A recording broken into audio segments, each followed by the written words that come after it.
Hi friends, welcome to Ramesh vlog. இன்றைக்கி நம்ம ஒரு சூப்பரான குக்கிங் விலாக் தான் பார்க்க போகிறோம். வாங்க என்னென்னு பார்ப்போம். இன்றைக்கி சூப்பராக நல்லா டேஸ்டியாக வந்து ஒயிட் ரவையை வச்சு கிச்சடி செய்ய போகிறோம். நல்லா நமக்கு பிரியாணி டேஸ்ட்டில் இருக்கும். நல்லா மசாலாலாம் போட்டு சூப்பராக செய்ய போகிறோம். வாங்க எப்படி செய்யுதுன்னு பார்ப்போம். அதுக்கு வந்து ஸ்டவ்வில் கடாய் வச்சுருக்கேன். கடாய் சூடானதுக்கப்புறம் ஒரு 2 கப்பு அளவுக்கு ஒயிட் ரவை எடுத்துருக்கேன். ரவையை எடுத்துகிட்டு நல்லா தீயாத நம்ம நல்லா வறுத்துக்கணும். ரவை வந்து வாசனை வர அளவுக்கு தீயாமல் வறுத்துக்கணும். ஃப்ளேம் வந்து கொஞ்சம் மீடியம் ஃப்ளேம் வச்சுட்டு நல்லா வறுத்துக்கலாம். எல்லாம் கம்மன்னு வாசனை வரும். நம்ம வறுக்க வாசனை வரும். எல்லாம் சூப்பராக ரவை இந்த அளவுக்கு வறுத்து எடுத்துக்கணும். தீயக்கூடாது, கலர் மாறக்கூடாது. நமக்கு ரவை வந்து கலர் மாறக்கூடாது. சூப்பராக வறுத்துட்டு எடுத்து ஒரு பிளேட்டுக்கு வறுத்த ரவையை பிளேட்டுக்கு மாற்றிக்கிட்டு அதே கடாயில் வந்து ஒரு 3 ஸ்பூன் நெய்யும் 4 ஸ்பூன் எண்ணெய் ரீஃபண்ட் ஆயிலும் ஊற்றி வச்சுருக்கேன். அதில் வந்து கடுகு கடலைப்பருப்பு போட்டு வெள்ளை உளுத்தம் பருப்பு வந்து கடுகு கூட இருக்கிறதுனால நான் வந்து தனியாக வெள்ளை உளுத்தம் பருப்பு போடலை. கடலைப்பருப்பும் கடுகும் போட்டிருக்கேன். போட்டு அது பொரிஞ்சதுக்கப்புறம் பிரிஞ்சி இலை, கல்பாசி இலை, பட்டை, லவங்கம், கொஞ்சமாக சோம்பு போட்டுட்டு நல்லா பொரிய விட்டுக்கலாம். அதெல்லாம் நல்லா பொரிஞ்சு வெடித்ததுக்கப்புறம் இந்த சோம்புலாம் நல்லா வெடித்ததுக்கப்புறம் வெங்காயம் கட் பண்ணி வச்சுருக்கேன். வெங்காயம், தக்காளி, பச்சை மிளகாய் 3 கட் பண்ணி வச்சுருக்கேன். நம்ம இது நல்லா வதங்கினதுக்கப்புறம் வெங்காயம், பச்சை மிளகாய் போட்டு நல்லா வதக்கிக்கலாம். வெங்காயமும் பச்சை மிளகாயும் லைட்டாக வதங்கினதுக்கப்புறம் தக்காளி நம்ம கட் பண்ணி வச்ச தக்காளி போட்டு வதக்கிக்கலாம். சூப்பராக நல்லா டேஸ்ட்டியாக கம்மன்னு வாசனையாக இருக்குது. சிலவங்களுக்கு வந்து ரவையில் செய்கிற உப்புமாலாம் பிடிக்காது. நீங்கள் இந்த மாதிரி செஞ்சு கிச்சடியாக செஞ்சு சாப்பிட்டு பாருங்களேன், செம்ம சூப்பராக இருக்கும். வெங்காயம் வந்து லைட்டாக வதங்கிடுச்சு. அதோட கூட நான் கட் பண்ணி வச்ச தக்காளியும் போட்டுக்கிட்டேன். தக்காளி சீக்கிரம் வதங்கிறதுக்கு சால்ட்டு வந்து நான் வந்து ஒரு 2 கப்பு ரவை எடுத்ததுனால ஒரு 2 கப்பு சால்ட்டு போட்டுக்கிறேன். போட்டு நல்லா தக்காளி வந்து மசியணும்.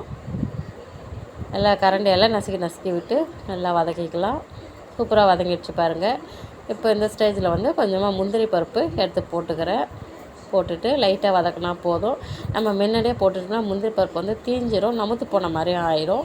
நம்ம ஃபஸ்ட்டே போட்டு முந்திரி பருப்பு வறுத்துட்டோம்னா தீஞ்சு போன மாதிரி ஆகிடும்.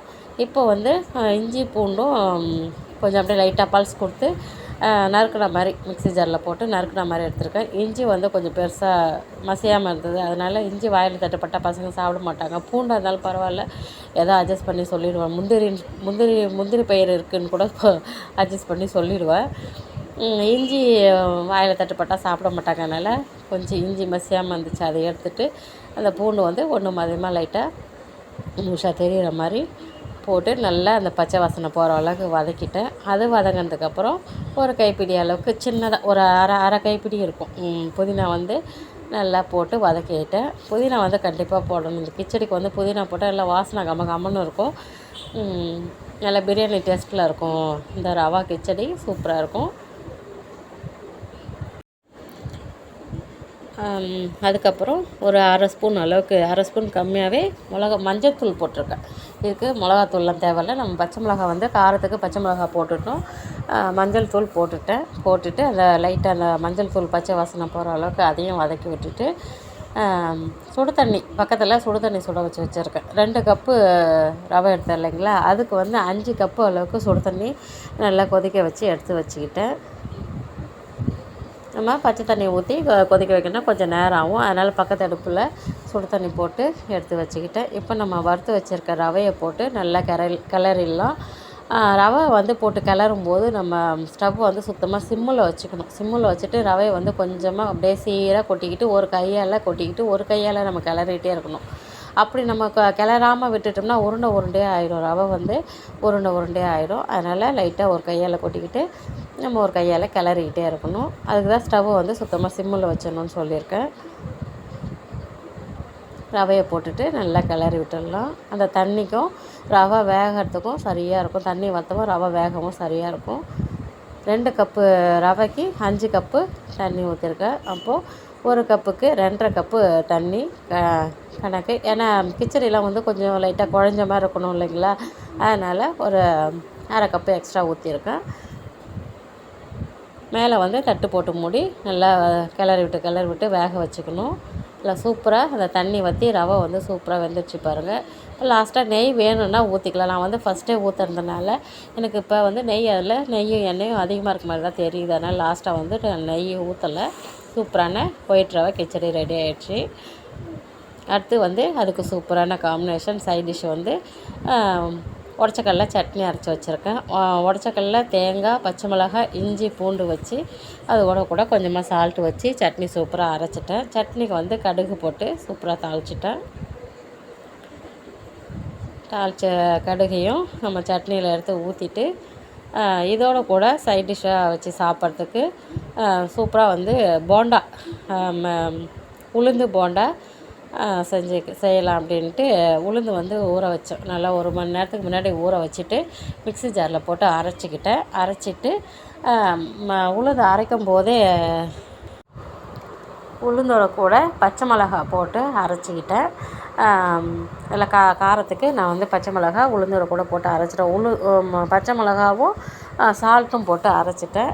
அதோட கூட இப்போ மாவில் வந்து மிளகு, ஜீரகம், பொடிசாக கொத்தமல்லி தழை கட் பண்ணி போட்டிருக்கேன்.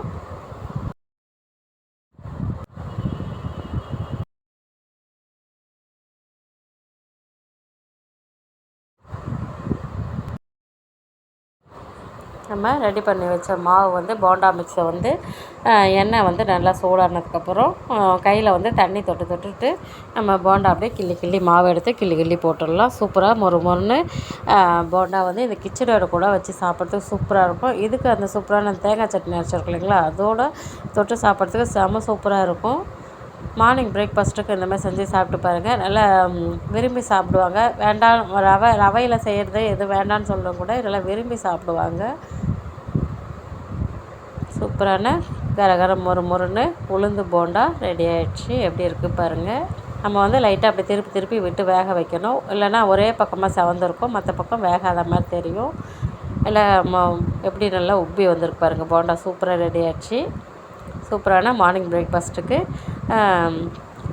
ஒயிட் ரவை கிச்சடியும் அதுக்கு காம்பினேஷன் தேங்காய் சட்னியும் உளுந்து போண்டாவும் செஞ்சுருக்கேன்.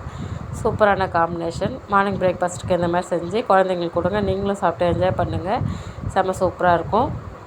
வித்தியாசமாக இந்த மாதிரி செஞ்சு சாப்பிட்டு சூப்பராக லைஃப்பை என்ஜாய் பண்ணலாம். இந்த வீடியோ உங்களுக்கு பிடிச்சிருந்தா லைக் பண்ணுங்கள், ஷேர் பண்ணுங்கள், சப்ஸ்கிரைப் பண்ணுங்கள். தேங்க்யூ.